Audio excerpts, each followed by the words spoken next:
Patala whātua tamua lau Samoa Entertainment TV mai e pia, I le whaai unga o le nei vai aso ai usi mai whaafonga. E tatou tala toi Tuli loa, ua tini ma so ai nei le tua oi o whenga ma sale moa. O le solulu le vai aso nei le na so ai ma taati ai loa I le taimi nei le file mu. Pe on sao noa le fionga maulolo ta vita, ina ua fsilingia e tatou wa tamua. Ua so o le tua oi, ma matou vaavai e talo sia ia whaonga e le vi, e o ane whaonga tua oi na sua, e whai mo latou awala ila latou pito. Nai lo le tu e whaavaoa, ai o lai ua le lei mo se awala e pe on sao noa maulolo.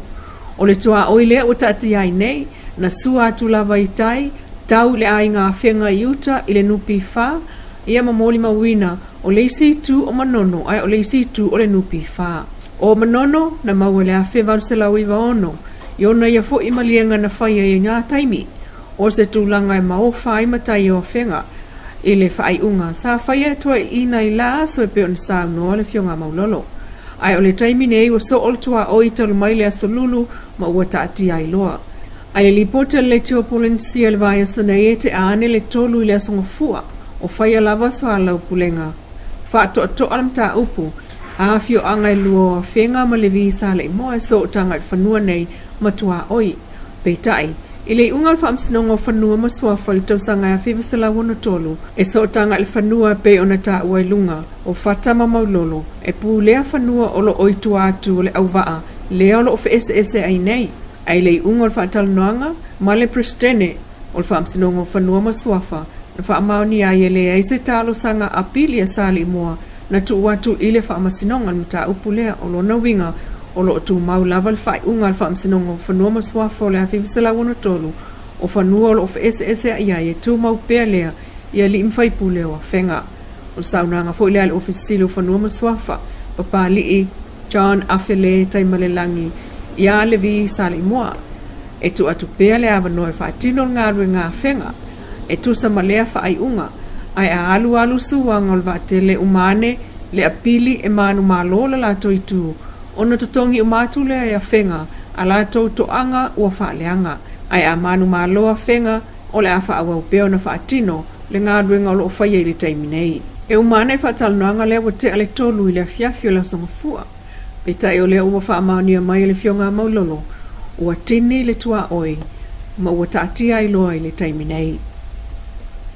Inisi o tala e ui o le tele o ngā ruenga ma wanoa whai ngā ruenga I New Zealand. Petai e le o pepa whai ngā ruenga umalo o tali e le ofisa malanga New Zealand I Samoa. O le vai aso nei le ua iloania, ia iei tangata Samoa na manui e le sei o lua whelua lua, mō tangata fia nofo mau I New Zealand, po lana kota whaaltau sanga. Na te ena le ofisa malanga o New Zealand o lato pepa whai ngā ruenga, peitai. E tupule whaale tonu, ai ua matai neon tā pena fo I ofisa malanga, e whaanga o ioi pepa o tangata na manui e le se o lua tolu. E le maua mai se tala I le ofisa o New Zealand I Samoa, pena whaamalia ina le au whai o tangata hanga waa o le lua. Talu e iei tau sanga watua nai, sa le mawhai o na au sia Samoa wanoa e awhese lau, e anga waa I nofo mau I New Zealand talu e lava, le whaafai tapea o pepa whai ngā ruenga. Ai mol taiminei mol mawina mai ofisa malanga e Samoa le sunga keiri monanu. E le totongia ni pepa whai ngā ruenga o tangata sa whaui atua la total sanga I lona ofisa malanga. Na tūlanga mawalunga le whaatau le matanga ruenga o whato angam whai ngā whaiwa. E whaamanatu le aso o tau mawha lalolangi o ne tau sanga. Malona sini au tu. O le suawa I leo la tanga o tangata umalawa. O le mautau avele na ave iai le whaamua mta penanga le matanga luenga whato angam whai ngā whaiwa. Ia na ngā luenga whaatino mo le whaamanatuino le aso o tau mawha lalolangi. Lea na whaatino le maketi funga le ile stofi na te anei.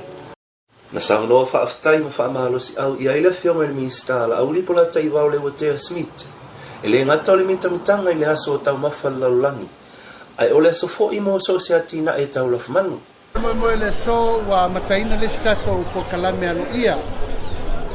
Ona o le whaamai mtanga alwenga ia wani ngata I whalau roa. O mana la to tato kalambua mtato roi se serene tu malo te tasi. Ai o manatu mtanga alwenga. Whai pese open day mo mtanga alwenga mano fisa. Whalau roa ia na ronanga. tufatua ia onga, minister, primary, secondary, taua na latu tengi nei o mai. Turum baba, ia mane manu Samoa no alala i tono taulama. Ole so la lua me tele, ole World Food Day lua afe de futolu, ia man animal day. World Food Day a fio mai ia tu ainga, fua fa ele leanga is mai mea ano, sawi mea lei tato ano manfasi, tato riam tato fingota. Ia a le sipito, ia tulanga fata ole, tulanga lea ole fatu teleina, sustainable supply. Ia mai tulanga lea ole bawa ia utama ainga le ngate mea ai. Ia ole economically development mo farmers. Ole atoanga umala nei le utato mai tufa le tele o loa mai donor partners, FAO, United Nations, Australia, New Zealand, Amerika, Japan, China.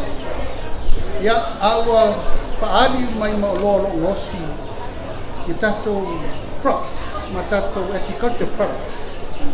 Ia na awa fatu la iele so lewo to sisilo mai mele na tuku le so na whana loa. O le sawa whai pea o le matanga luenga o whatu anga whai ngā whaiva, ia mauti noa ia maua ma lava pea tau wafa Samoa.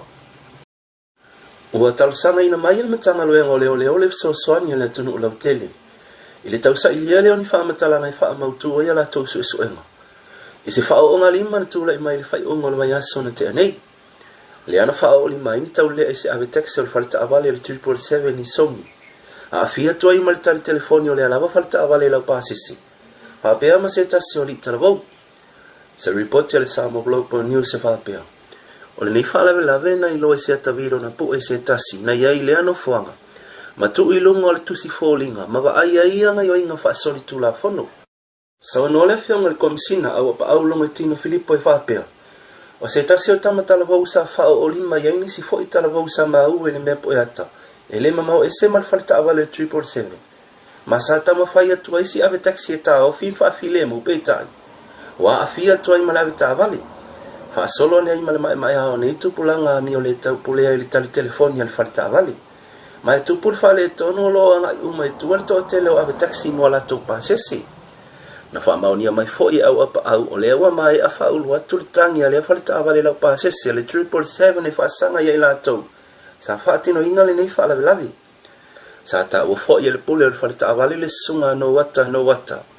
O i la tau leo lo wa ia fōlinga i le video sa po eina. O nisi e maa sani o na whaatau sa wali a la tau ula ma o loa i le pou. A o tatala whali kalapu le waiaso. E le eise tasi ua mōlia, ai o le ala le nao le talasanga le matanga luenga o leo le mamalu lau tele o le atunu. Mo ni wha matalanga e visoa soani a la tau suenga. Whailoa le sunga no wata, o le au atoi te au mai tua sui o le whalita avale na afia, ma ua wha solo manuia, o le whanua wha asao le malo le malai fatu i songi na tūlai mai ai lea whalewe lave, i le whai ungo le waiaso mawai. O whamauina ai nei mo le taimi mua le mautofi o se tangata mai le Pasifika e avea ma whaatonu le Western Pacific Region Office o le WHO o le whaalapop tonga le soifua malolo ina lalangi. O le usfono le malo tonga le sunga asaya mau piukala o le li foma i tipi sa minister fal mai mo le iwa tau sanga i tonga na manu malo le palota na tau wa ai malsui mai Filipaina o Saina, Vietnami ma Solomona. O le whaatonu ua filifilia nei, Dr. Pikuala, na whaatu wane le malo tonga, ma le minister soifua malolo ina Samoa sa usufono, wa lasi lua pito whanua sele. Ma le fionga au pito William Sio au kilani New Zealand, na taula mua kempeni e whaatu Dr. Pikuala. O se la sanga ilonga o na le lei mo le Pasifika o le atele iso na sao imata upu tau soifua maloloina ilo tato i tulangi e pe on sao no le fionga valasi. Mai tawina le sitia o le tupe faalu o le WHO i le 20% i atunu o lo iaio lato ofisa efeso soani po kalame le Pasifika. Lo Samoa Entertainment TV mai apia, ia manuia wha ungo le vaiaso, to e wheilo i fo ila songa fua o iluma i le alofa o le tua, ai wha soifuena.